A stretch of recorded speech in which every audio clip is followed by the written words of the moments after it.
आज वहीं खड़ा हूं जहां से यह शीर्षक पनपा था। उसका पनपना वैसा ही है जैसा शैलखंडों के बीच घास का पनप जाना। बटेश्वर 2022 की गर्मियों में यहां पहली बार आया था।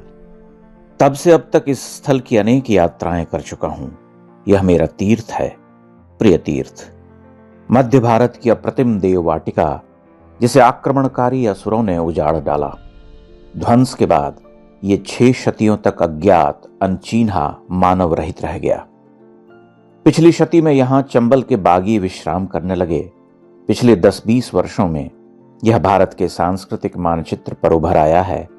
अब तो सुदूर दक्षिण और पूर्व के पर्यटक तक चले आते हैं। इन दिनों मैंने यहां एक विराट सूनी में अपनी कृतज्ञता अर्पित की। उन देवालयों की धूल धूसरित विषण्ण परित्यक्त गर्भगृहों को बार बार देखा जहां अब देवता नहीं रहते। मैंने 1.5 वर्ष पूर्व अनुभव किया था बटेश्वर एक संभावना है।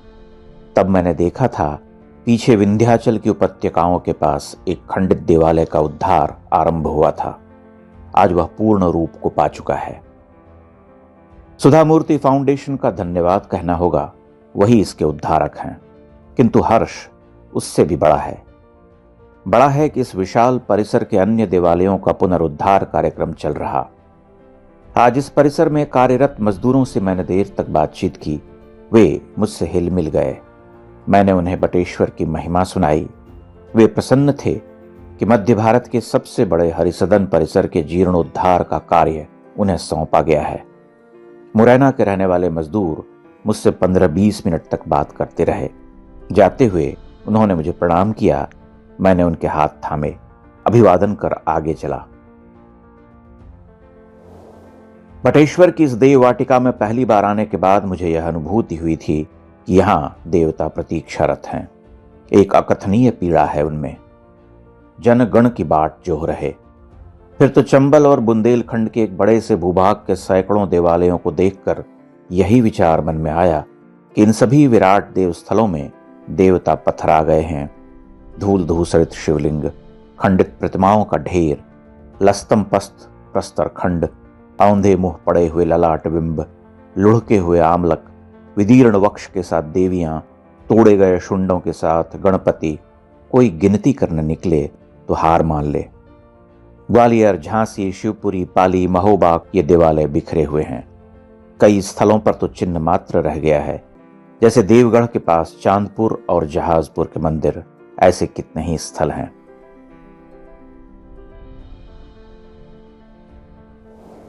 मेरा मत है कि बटेश्वर गुर्जर प्रतिहार वंश का स्वप्न लोक रहा होगा। उन्होंने एक ही स्थल पर 200 से अधिक छोटे बड़े देवालयों के निर्माण करवाए थे। उनकी पीढ़ियां इस कार्य में लगी रहीं। नरेश्वर भी एक ऐसा ही स्थल है, परंतु बटेश्वर सम्मोहित करता रहा है। चंबल के विस्तार और छोटी पर्वतमालाओं के मध्य गढ़ा गया यह हरिसदन अपनी मूल स्थापना में कैसा रहा होगा, केवल कल्पना की जा सकती है। बटेश्वर में पूर्व के सारे जीर्णोद्धार के मोहम्मद की देखरेख में हुए हैं।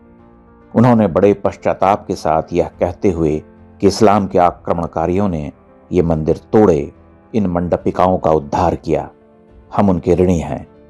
आज सुधा मूर्ति फाउंडेशन इस कार्य को आगे बढ़ा रहा।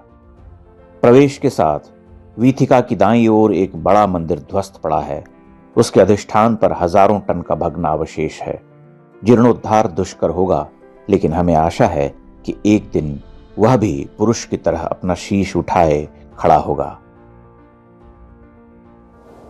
आने वाले 5-7 वर्षों में बटेश्वर की काया बदल जाएगी। मैंने पहले लिखा था भूतेश्वर का उजाड़ आनंद। आने वाले समय में लिखना होगा भूतेश्वर का आनंदित कानन। यह होगा, हम अपने ही जीवन काल में ऐसा होते हुए देखेंगे।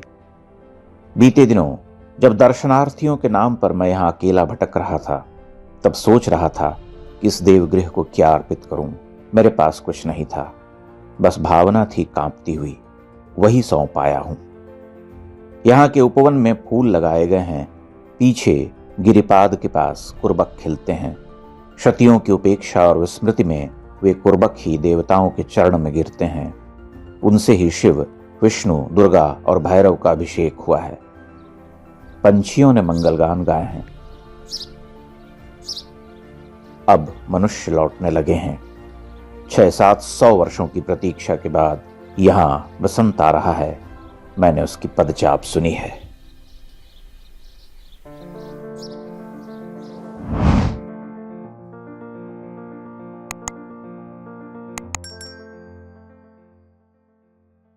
इंडेक्स ऑनलाइन के वीडियो समाज को समर्पित हैं। आप इनको डाउनलोड करके जैसे चाहे वैसे प्रयोग कर सकते हैं। चाहे तो आप हमारे टेलीग्राम चैनल से जुड़ सकते हैं। वहां सारे नए पुराने वीडियो आपको मिल जाएंगे। हमारे सोशल मीडिया लिंक हर वीडियो के डिस्क्रिप्शन में होते हैं। हमारा एकमात्र उद्देश्य हिंदू समाज को जागृत और एकजुट करना है। इसमें सहभागी बने। धन्यवाद।